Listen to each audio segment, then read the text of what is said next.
I'm really happy to have the 3rd star. It's been a very positive experience. It's brought us new customers. It's increased our demographic.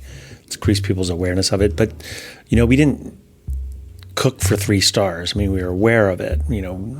We did what we do, and we did it to the best of our abilities. And I think if you do that, things tend to fall in place. I think if you really chase something that's superfluous, and by superfluous, I mean not immediately concerning the direct happiness of the guests in the dining room, you're going to be waiting a long time. Menu number 2, please. Repeat for Jim now.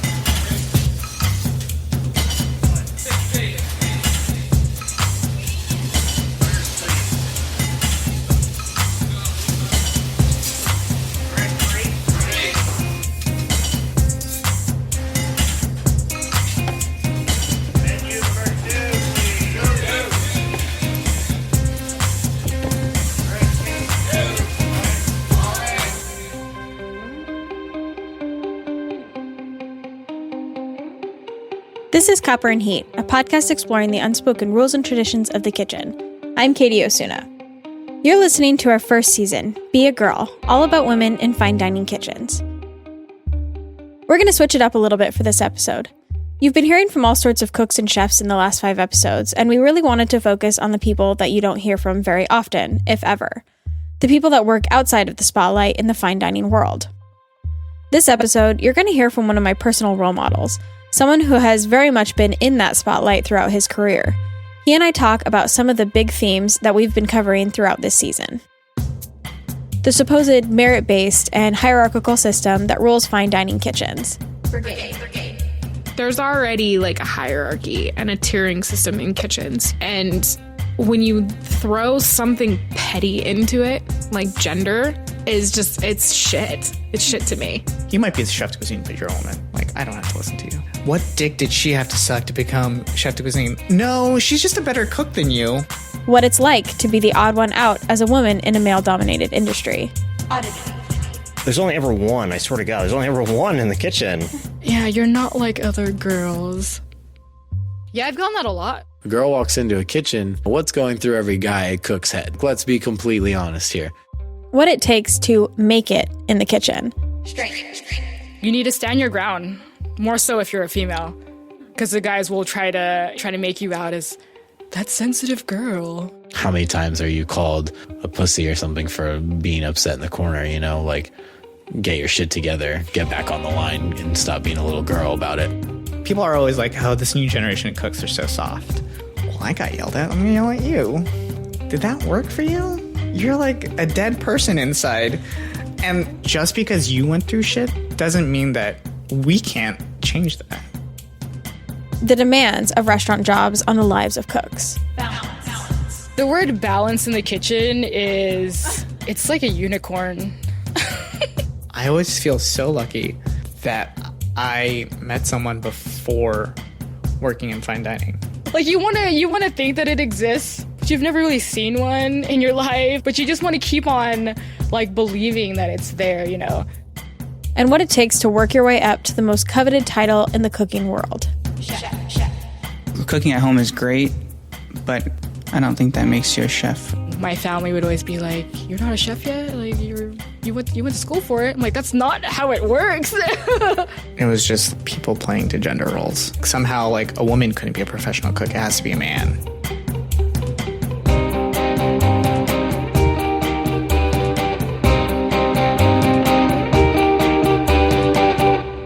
Now we want to give you the perspective from someone else. Someone who's been in the industry for a while, worked his way up, and is a world-renowned chef. His name is David Kinch. My name is David Kinch, and I'm the chef owner of Manresa Restaurant, which is in Los Gatos, California. Chef Kinch and I sat down in April and had a long conversation about all sorts of things, from the wage disparity between front of house and back of house to the future of fine dining.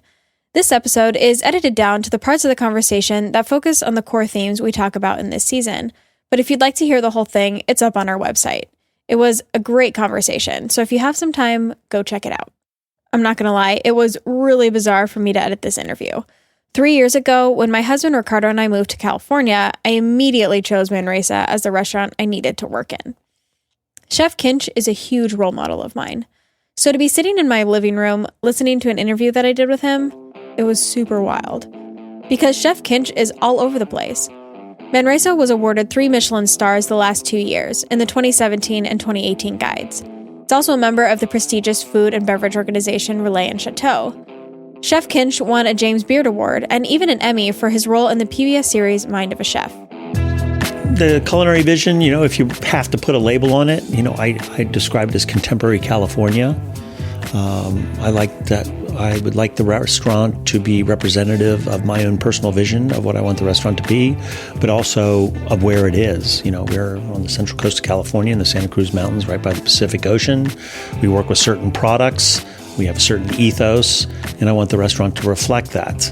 If you're not familiar with what goes into the food at a place like Manresa, I'll try to explain through one of the signature dishes on the Manresa tasting menu, a dish called Into the Vegetable Garden. There's one chef de partie in charge of the garden station. When I was at Manresa, I was on that station for 4 months. Though the base of the dish changes every few months, the garden kit basically stays the same. In that kit, you have a variety of root vegetables that are fermented, pickled, or raw, and then you'll have stems and leaves, somewhere between 10 and 15 microgreens and herbs that come from the Manresa garden. Then there are the flowers, another 6 to 10 different varieties. Each herb and flower has to be picked through, washed, cleaned, making sure that it's absolutely perfect. The chef de partie on that station is also in charge of trying out different pickle and fermentation projects to preserve different vegetables at the height of the season. Then there's the base. The 4 months I was on that station, the various roots and vegetables sat on top of several different bases. One was a roasted kabocha squash and a house-made goat cheese. Another was a grilled little gem lettuce with a romaine velouté and beurre blanc sauce. Before my time, there was a cold soba noodle base, a garden custard, a poached egg, and a braised greens tart.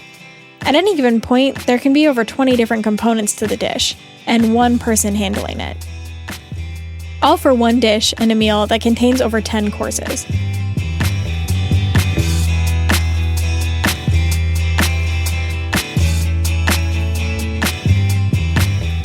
To say he's made it as a chef is an understatement.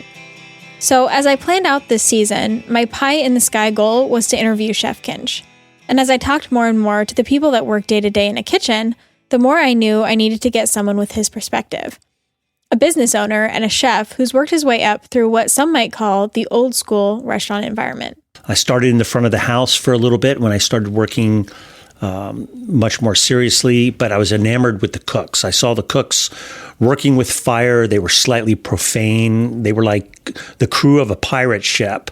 And because I was working in the dining room at that time, I saw the reaction to all this work that they were doing in the kitchen and the pleasure that the guests were receiving. And I loved it. I found something that I really loved to do. And to me, that's half the battle in life, is finding something you love to do. It's not being paid that much and working really, really hard. That is part of the foundation that needs to be created. You need to experience that. That is a part of building yourself up as a cook. At that time, I really believed that nothing else really matters except all that you can learn and all that you can contribute and all that you can suck out of this place that's giving you the opportunity to learn, and then your short time is finished and you move on. So I like the idea of this tribe that was creative, working with their hands, and how they looked out for each other. Their job was to look out for other people, but when it came down to it, looked out for each other. Like so many of the cooks I've talked with, Chef Kinch was drawn to the culture of kitchens, the team attitude, the rebelliousness, and the tight-knit community, which can be hard for some people to break into. 50 years ago, it was completely male-dominated. There were exceptions, and there were some tremendous exceptions. But that was just the way it is. It was like, you can ask the same question, how come there weren't male homemakers 50 years ago? Gender roles were much more defined. That said, back then, because of the pay, because of the environments, because of, the testosterone and the male, it was difficult for a woman to break into it. The work was physical work, and it was very, very demanding. I'm not saying that women can't do that, But that's what drew mostly males to it. I mean, I remember being told that I couldn't be hired in the kitchen if I couldn't lift, a 50-gallon stock pot onto the stove by myself, because that's what I would be doing. There wouldn't be time to find someone to help you do it. And, that is a requirement that not only rules out a lot of women, but rules out a lot of men as well. Do you think that you had certain characteristics that kind of helped you progress? Well, I think it was, it's the majority of it is hard work and applying yourself. I wanted to learn. I wanted to learn different stations. My goal at that time was to go to work at a restaurant, work all the stations, and when I couldn't learn any more, then to move on. I wasn't interested in a management level position right away. This is why so many are drawn to the industry as well. It's seen as a meritocracy. You work your ass off and you'll be successful. But is this always the case? Do you think you were afforded opportunities or maybe respect that maybe somebody else, like a woman, wouldn't have? Is there like a certain kind of person? I don't know. It's difficult for me to say. It certainly is a very interesting times in our métier, in our industry. I like to think, what we do here at Manresa is hire by merit. Is this the right person for the job? And a lot of it has to do with the right person being at the right place, especially in such a small establishment as Manresa. A lot of the people that we've hired are people who came in and staged, were on apprentices from culinary schools, and they applied themselves, they made an impression, and if a position opens up, they just happen to be in the right place at the right time. I'm a big believer in hiring people, solely based on merit. I look for people who care, who give a shit, because that's something you can't teach. I can show people what I want, but in terms of gender, persons of color, I don't even think about it. It's for me, we try to put out the best product possible at Manresa, and what I try to do is build a team to make that happen. I think Manresa is a unique situation. I didn't feel like I was. You felt like you were part of the team? Yeah. Yeah, but you also the things that we talked about earlier about what expectations are from the cooks and knowing your role and being a cohesive part of the team, you accomplish that as well. So you were accepted.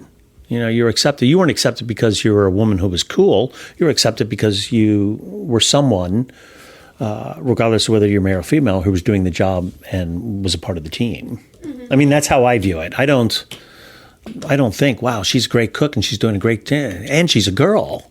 That doesn't happen. Prove you belong, do your job, and you'll be accepted. But what kind of pressures does that put on the cooks outside of the actual pressures of getting the job done? I've seen, certainly growing up and seeing women in the kitchen, they've, I don't want to say overcompensate, but they're out to prove themselves. But when you're in a challenging environment, everybody tries to prove themselves. I've seen guys come in who have to toughen up as well.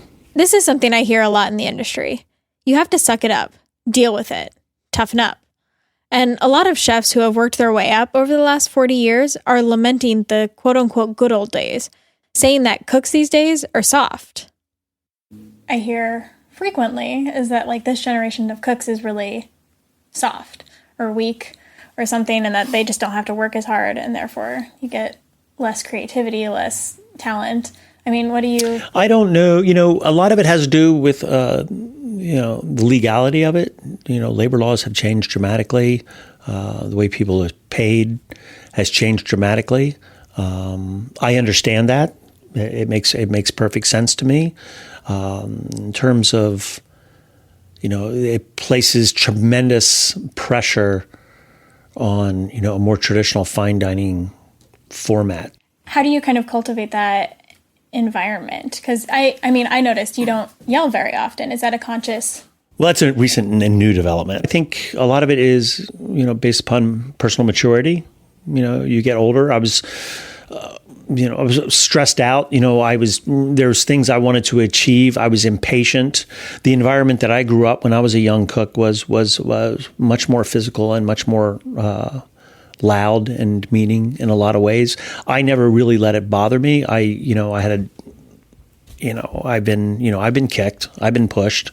I've had my tools picked up and thrown in the garbage can by, my immediate supervisor. I've had a lot of things happen. And, I don't take a lot of things personally. But I also realized at that time that's not how I wanted to be. I didn't think it was the best I saw how some people would react adversely to it.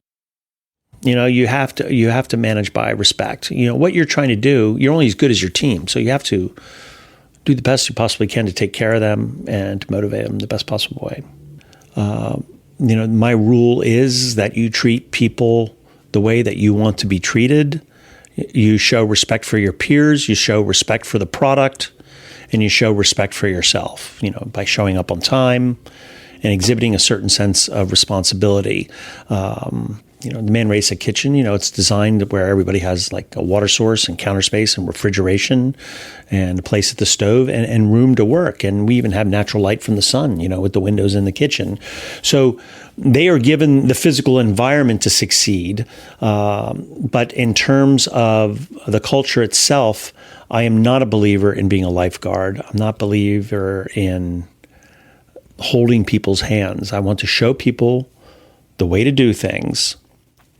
And then I want them to act like adults and professionals and take personal responsibility for the job that is at hand.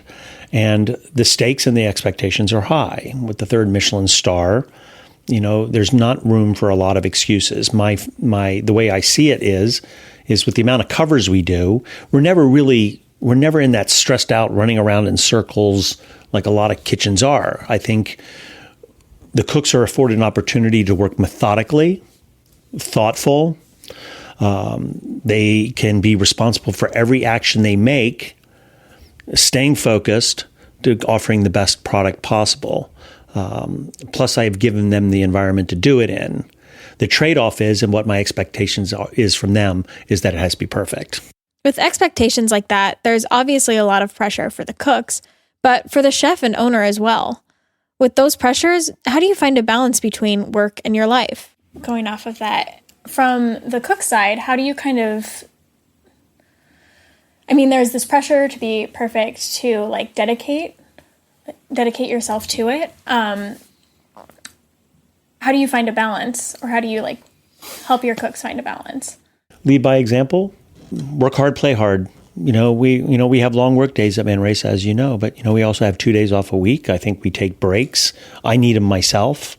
I have found through personal experience that I'm much more productive and creative and happier if I find a certain sense of balance. If I have an opportunity to rest and recharge, even if it's for a day, as opposed to this relentless, I'm completely dedicated to my craft, that sort of thing. That's very noble, but it's really hard to sustain in this day and age. They have plenty of opportunity to create balance in their life with their schedules. The only thing I ask is that they come back recharged and ready to go. I'm a business owner. I hire people. There's a job description. There's expectations on all sides. And if everybody delivers, including myself, then everybody's happy. My door is open if people want to talk to me about it, but I do not think that it is my place to I think that's kind of a line that should not be crossed between professional and personal.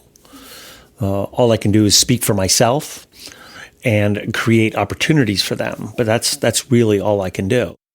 If you wanted to actually have a life or a family as well as doing something like that, is that... You're asking the wrong person. I'm unmarried and I have no kids. The history of my relationships, the majority of them has been, they've been healthy relationships, but it all came down to deciding. But you need to decide between that job that you do and the relationship. Now it's only just in the past couple of years that I'm kind of taking a step back, taking stock of the situation, and realizing that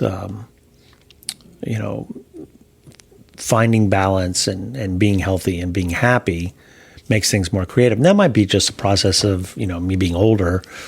Do you think that's what it takes to become kind of top of the game on a 3 Michelin star level, on a Do you have to? Sacrifice your personal life? Yes. I can't speak for anybody else except for myself.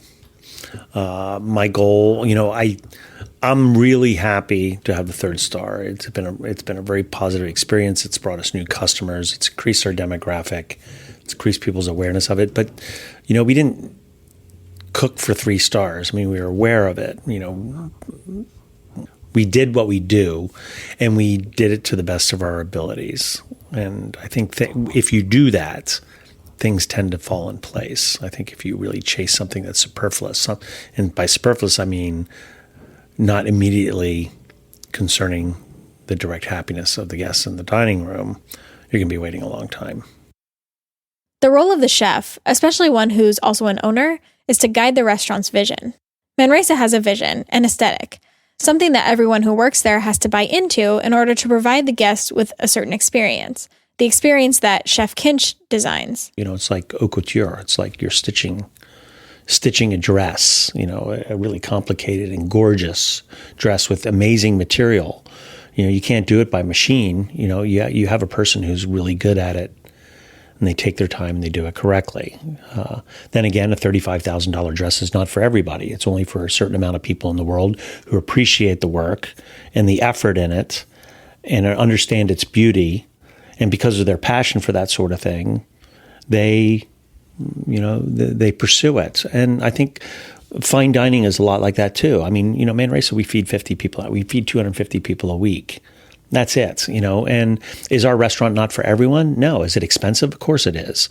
But I like to think that there are people out there who appreciate what we do. And it's not the masses, but it is a certain segment of the population who preaches fine dining. It is so important for restaurant employees to buy into that vision.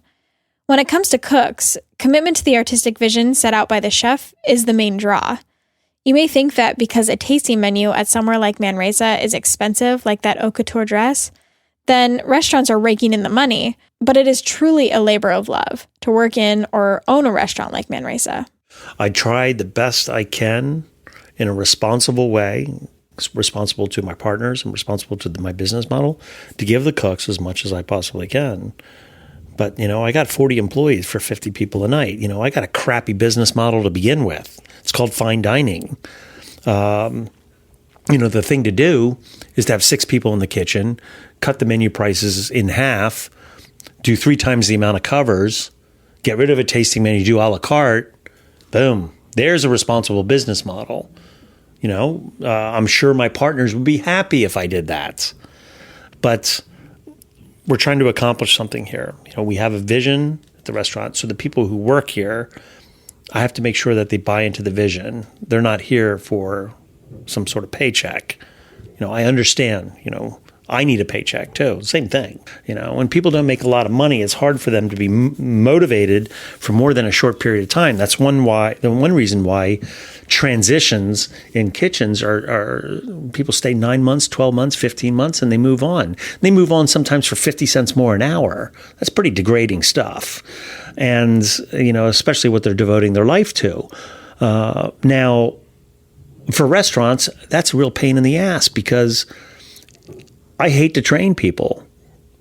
It costs me a lot of money to train. It's a cog in the train that is the restaurant chugging down the tracks. Is you got to stop.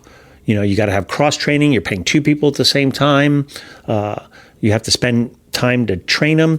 If a person who usually stays 9 months to 12 months, if they stay for 2.5 years, everything changes. You have cohesiveness in the team. The food gets better. It's like that benefits, but people aren't going to stay if they don't feel like they're being compensated correctly. And the real poor thing is that you go someplace else, it's the same thing. So that needs to change. Chef Kinch is not alone in facing this challenge. It's definitely a similar situation across the world of fine dining. Chefs and restaurant owners across the industry all seem to be trying to answer the same question. How do we better take care of our people? New funding models, service fees, changes to the tipping system, and so many other experiments are happening across the U.S. Something we'd like to dig into more in a future season. But it all comes down to the same thing. How do we keep people motivated? Different people are motivated in different ways. There are people that, you can't manage everybody with a cookie cutter type of approach. You have people who can only be motivated if you figuratively grab them by the ears, bang their head against the wall, and yell at them. Then you have people who you have to put your arm around their shoulder and you have to whisper in their ear what you need for them to do. And each person is different. People respond differently to different ways. So my job is to find out what motivates people and use and do the best I can to motivate them to fit into this cohesion of the team. If you feel that a woman can't make it in the kitchen because the way that you correct, you use the same method that you would for, the ex-college linebacker, who's been yelled at since he was 8 years old, then you're a poor manager. And it's not showing favoritism. It's good managers get the best out of each person, each individual that works under them. And that's the art. That's the art of management. Cooking's the easy part. It's motivating and managing people, which is the hardest thing in this industry. That's just my big question, is just why aren't there more women, and why? You're going to have to ask the women. People can apply for jobs. If people have a passion for opening up a restaurant or working in a restaurant, they can follow it. It's their decision. I am not going to go out and look for a woman to fill a job at my restaurant because I think I need more women in there. I'm not going to do it. If I told you I'm going to go out and look for a man to fill this position, there'd be an uproar. But there wouldn't be an uproar if I said I'm going to go out and find a woman for it. That's why your decision has to be merit-based and someone being in the right place at the right time. We're certainly not afraid to hire anybody of color or any women at any time, and I think our history and our track record show that. I mean, it's swung around, and we've had instances where 75% of the team here at Manresa has been female. That's just the way it was. It's just the way it ebbs and flows. The biorhythms of a team and a kitchen atmosphere, and who was around when and what, and applying for jobs and being part of the team. Chef Kinch's perspective is really interesting to me. And as I said earlier, the way he runs the kitchen and manages his people is one of the main reasons I wanted to work at Manresa. Chef Kinch also grew up in the industry at a time when hard work and merit was seen as the only reason for success, and the put up with it or get out attitude prevailed. And though he's made significant changes to the way he runs his kitchen, I wanted to talk to him more about wider industry issues. Trying to understand why it is the way it is right now, and how it's going to change. Because what I just kind of don't understand is why there is this discrepancy, why there are only like 7% head chefs that are women. And some of the things that people have been saying is, yes, everything is very merit-based, but there's also, I think the system is set up in a way that favors guys over girls in some ways. Are you speculating? This is what what are the facts? Saying. Well, that's speculating. Yes. I understand the facts. It's 7%, but is there really a clearly defined line why that's happening? I don't know. I'm asking. No. Nor am I defending anything. I'm just, I don't think there is a clear reason why. I think it's really hard to understand why, because there is not a lot of data on something that's qualitative versus quantitative. A lot of you think about the hospitality industry as a whole, hotels, resorts, and that's a specific training that comes from going to hotel schools, culinary programs and hotel schools. I think you can look at it and see what the graduate rates are like in terms of male and female. And they do have some of that data from culinary schools. Mm-hmm. It's like 80% of the graduates men. No, it's 50-50. Is it really? It is. Well, yeah, CIA, ICC, they're all right around 50-50. So that's where the discrepancy is. And it's usually as you go up the as you go up the ladder. So about 27% of line cooks are women, but then 19% of chefs in general, so sous chefs, CDCs, and then 7% are executive chefs. So there's something going on, but like There's a ceiling. yes. Well, what's that 7% figure compare with, say, 5 years ago or 10 years ago? Has it increased? Oh yeah, So it's trickling up. it's getting there. Okay. It's just going very, very slowly. And it's... So are the impeachment proceedings. That is very true. So Yeah.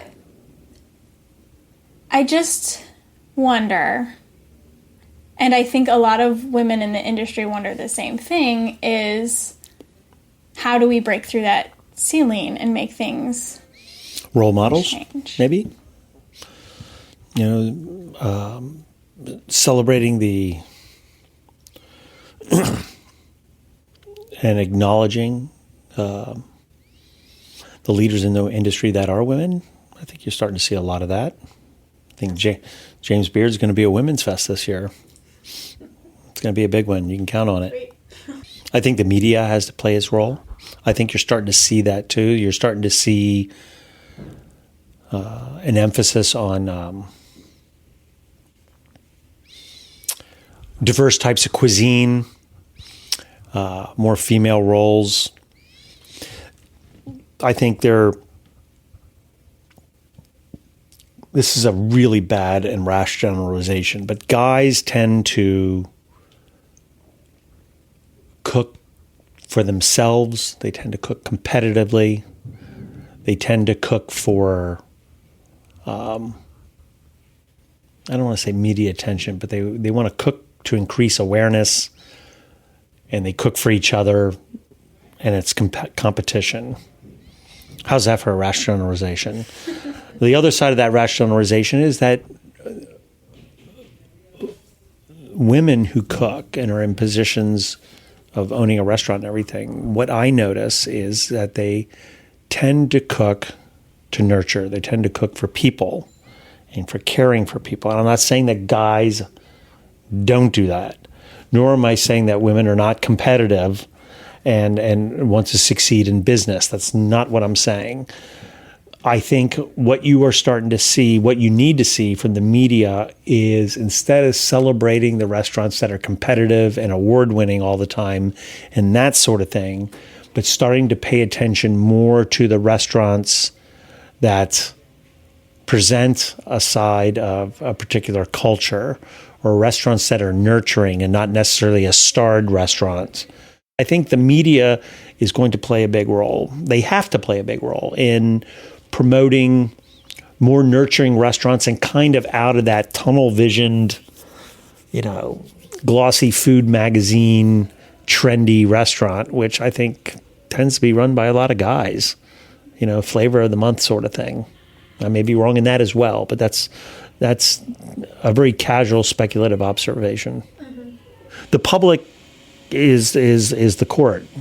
The public will decide, and people vote by going to restaurants. I know there's a lot of talk about, some of these, the so-called bad guys, who have been outed for like extremely poor behavior and bad behavior at the restaurants. Talk about, like media boycott. And like not promoting them. You can't write about these restaurants anymore. But, a lot of these guys had like 2,000 employees, including a lot of women and people of color. And, the owners are not going to get shafted. They're all worth millions and millions of dollars. The people who are going to get hurt are the people down, in the organization. It's a complicated, and it's really, really complex. I think there's room for everybody. I really do. And, it'd be great to see everything based upon merit. Something has to be done. If we want to create restaurants that can be a defining part of our culture, which is what fine dining is, then I think some basic things are going to have to change.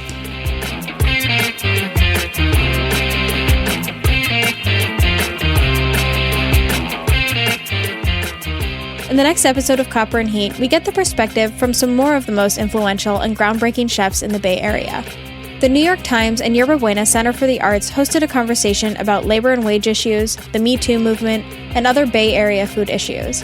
The panel consisted of Chef Reema Seal, Chef Dominique Kren, and Chef Tanya Holland, in conversation with Kim Severson, a New York Times correspondent who covers food culture in the U.S., and was on the team that won a Pulitzer Prize for reporting on the Me Too stories in the food industry. I was lucky enough to sit in the sound booth during the event and record the whole thing, and I'm super excited to share it with you. Do you have stories from working in the industry? Something you want us to explore more? We'd love to hear from you.